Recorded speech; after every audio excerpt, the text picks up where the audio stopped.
Hey, what's up again, everybody? It's Robert184, 2Rs2Bs, Gundam Reviews.net, and it's Sunday night, and that means the newest episode of Gundam Age, the third generation, is really kicking into high gear, or so it seems, with episode 35, so let's get straight to the best ofs. Unlike with a lot of previous episodes, I thought this one did a very good balance of giving almost all the characters a moment to shine, or at least be in the spotlight, and most of them in a positive character, slightly developing way. So let's kick things off with the Vegans, where we got to see Zeheart explain part of the plan to his subordinates, and we got to see more of the Flam than other than her just mysterious ways. And Rail Light, or whatever the name of his subordinate is going to be. Can't wait to see the three of them in action, and I can look forward to seeing what mobile suits they have. But the Vegan side, Zeheart got to play up his villainous role, and we also got to see a good turn from the other bad captain, whatever you want to call. Zeheart has his fleet, this other guy, Xanard, has his own fleet, and the two of them were supposed to work together, and even though they didn't work perfectly together, you get to see the old Zeonic infighting take its toll on yet another set of bad guys, but it certainly does add to the tension and the overall character development of the show. And back to the Federation side, I'm having to pull out all sorts of mobile suits because the shocking news at the end of the last episode that Asuma Asano is in fact alive, and not just that, but he's a pirate captain, seemingly on the other side, even though the plot points of this episode seem to sort of put that into doubt, as of course I think a lot of people have been thinking. But it was great that Kyo had a moment to interact with pretty much everybody. We got to see Sarek talk to Flit about how it feels to see her son come back. We got to see the younger Madonna remember his old friend, and we also got to see a nice moment between Kyo and his aunt Yunoa, who we haven't seen all that much of, even though she is on board as a nurse. So all of them had a strong take, and they all took it pretty realistically, I suppose, in terms of a long-lost brother/friend/son. But ultimately, all of those other characters just had to play off the fact that we've got Kyo finding out that his father, who he thought was dead since birth, or heading out on his last mission, as we saw in the beginning of the third generation, is in fact alive, is in fact a bad guy, and of course had all sorts of good questions for Flit about what's happening here, why did this happen, and more importantly, why aren't you happy? And the dilemmas that he faced as he had decided whether he should be in touch with his mom and things like that. Anyway, it was one of the first time we've actually seen Kyo get a little bit worked up about these things, as you'd think that this certainly would, and his reactions to Flit, he seemed to be a little bit off-put as his new mobile suit wear was being revealed, but in the end he was going back to following directions as it should be, but this is certainly going to add a wrinkle to his existence, and certainly helps bring this pretty plain, soft-spoken kind of character just a little bit more to life. And after all this time in the third generation, we finally got to see what old Obright is up to, and how he's been reacting to life without his glasses girl. In terms of mobile suit of the week, well, it's certainly not going to be the Danazine, which turned into nothing more than cannon fodder for the Federation, and especially its newest form of technology.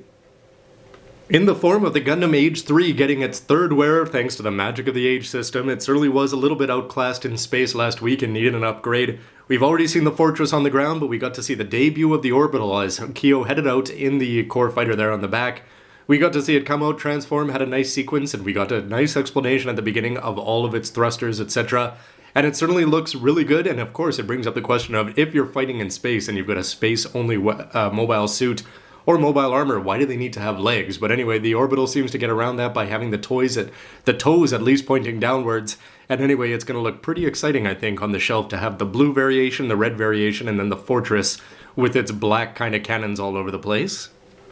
And just in time for the release of the high-grade Giraga, we've got the newest Zeheart custom suit. He's already worn it earlier in the episode, but this time, similar to the way the duel armored up and things like that, it all of a sudden got a whole bunch more of green spiky blades, and if you go check out some of the Japanese blogs, there's already previews out there. They're looking really cool with the clear effect parts there, not so keen on the staff and the seals anyway. But Zeheart is using the Giraga a lot better, and when he deployed his bits, that's certainly going old school Gundam style, although I have to say that they mostly just flashed around and caused a lot of light, and they didn't actually seem to cause too much pain for Kyo in any way that mattered.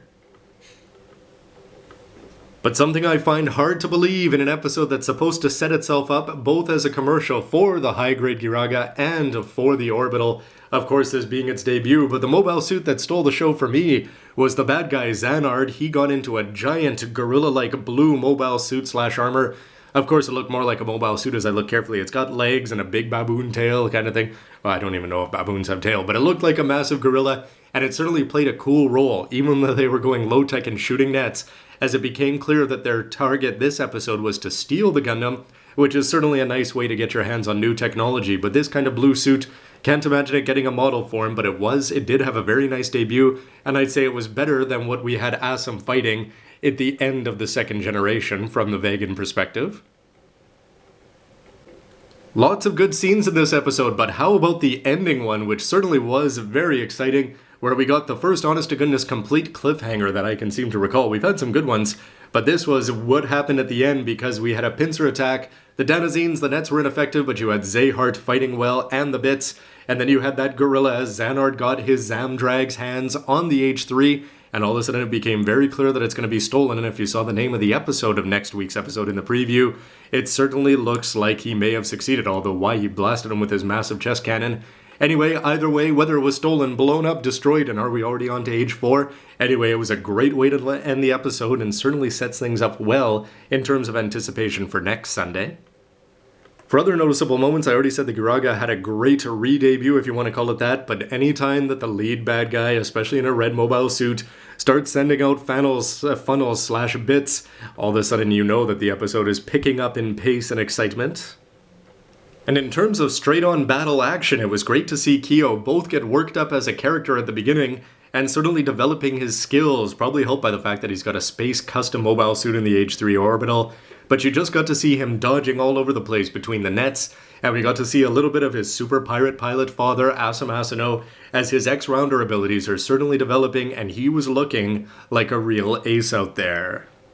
And I think in terms of quality, quiet moments, we got to see one where we got to see Obright talk for the first time as he was mopping up the deck, and Kyo asked him why, and he hands him a broom, as Kyo's just a mop, and you'd think they'd have better mopping technology in the future. But I digress, and we got to see both the fact that he is still aching, obviously, for the loss of his girl, and at the same time, he knows how to deal with it, and he knows how to develop relationships with the people around him, making where you are home kind of thing, and we get to see Kyo get a little bit of that, despite the shock of just finding out that his father's back to life. And you'd think in any other episode that Obright finally talking would be enough to steal Scene of the Week, but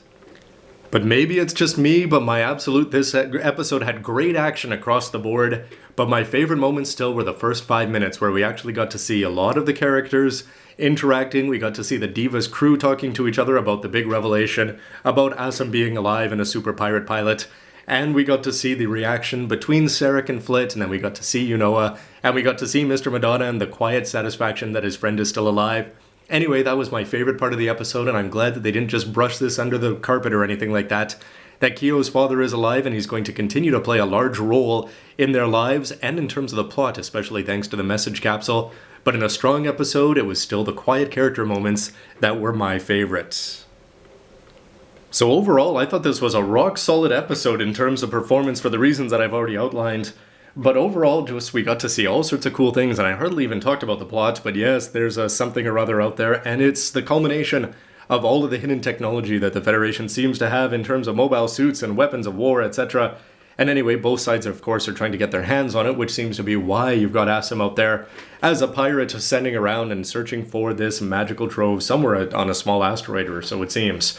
But in terms of the main episode and the Gundam mythos, it's great to see the Zeonic politics, I already said, because whenever the sides are fighting, you'd wonder how many bad guy sides in the history of all the Gundam series would have actually won if their commanders could get along with each other. And you saw Zahart head into battle even though the other guys had jumped the gun, and he said Moe, and off he goes because he knows he just has to deal with it. And with his mobile suit and X-Rounder skills, it looks like he certainly could this time. But it's great to see that kind of thing, and they're certainly setting up the bad guy in his big blue suit to be somewhat of a foil for Zahart, and it's going to be interesting to see, depending on the result of the cliffhanger next week. Also, the most important thing that I'd say for me is that this whole episode, this no longer felt like a new generation for me. We got to see enough of all the characters, and they all had their moment to shine, that this felt like the crew. I was no longer thinking about the Age 2 crew, and I'm certainly forgotten about things like Largan in the first generation. This is the crew, and they did a good job of that by giving about 10 characters a chance to speak. And all of that stuff matters, and they're certainly setting up new ones in the forms of light rail